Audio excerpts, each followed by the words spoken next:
So, you start a business, right? And you've got this map, this perfect plan for success. But what happens when that map leads you straight to a dead end? That's when you pivot. In this explainer, we're going to dive into how you can redraw your map and find a brand new path to opportunity. I mean, this is a question every founder has to ask themselves at some point. You followed the plan to a T, but the treasure just isn't where you thought it would be. Maybe sales are flat, customers aren't biting, or the world just kind of changed around you.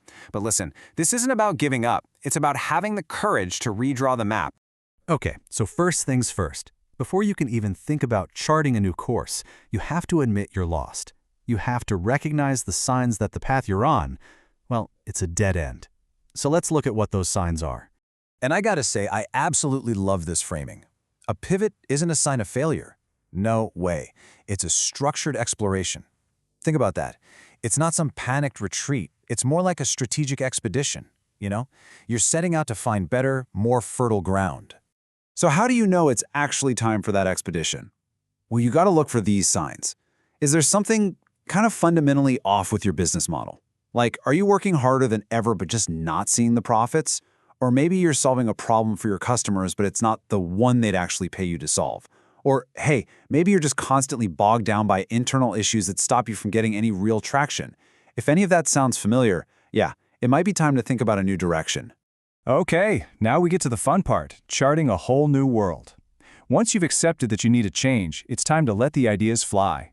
This is where you get to dream up all the possible new destinations for your business. But where do these big ideas even come from? Honestly, they're usually hiding in plain sight. It could be that one complaint you keep hearing from customers over and over. Or maybe it's a what-if that pops up in a team meeting. It could even be a surprising trend you spot buried in your own data. The key is just to listen, and to capture every single one of those potential ideas, no matter how wild they seem. And you need a way to organize all that chaos, right? This is perfect. Just look at this table. It's super simple. You've got the idea, what type of idea it is, and where you got it from. This takes that messy, all-over-the-place brainstorm and turns it into a clean, structured list of potential new directions. So simple, but man, is it effective. All right, so you've got this amazing list of potential new worlds to explore. Awesome. But now, it's time for a reality check. You can't chase every shiny new idea, so you've got to assess the terrain and figure out which of these paths are actually, possible.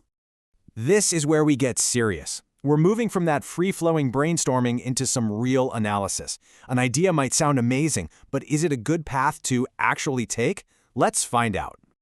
So, how do you evaluate the market? It really boils down to two big questions. First, market demand. Is there an urgent, widespread need for this solution right now? And second, growth potential. Just how big could this thing get in the future? The sweet spot, the absolute Goldilocks zone for a pivot, is an idea that has both. And then, of course, you've got the practical side of things. This table nails it with a feasibility analysis, basically asking, do you have the right gear for this particular journey? Look at idea A, cheaper, faster, lower risk. Then you have idea B, way more expensive, going to take a lot longer, and it's a much bigger gamble.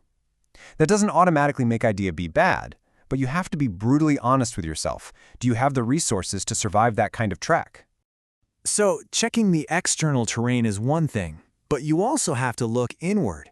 You gotta check what's in your own backpack. What are your team's unique strengths and skills? And this is a question you absolutely cannot skip.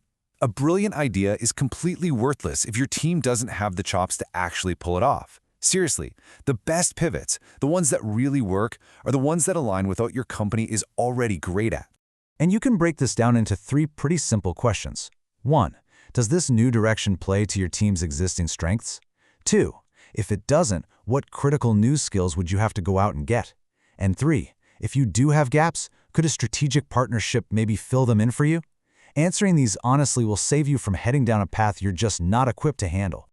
Okay, we've explored new worlds. We've analyzed the terrain. We've checked what's in our own backpack. And now it's the moment of truth. It's time to choose which path to take. And you know what? After all of this structured work, the final decision shouldn't feel like a terrifying leap of faith.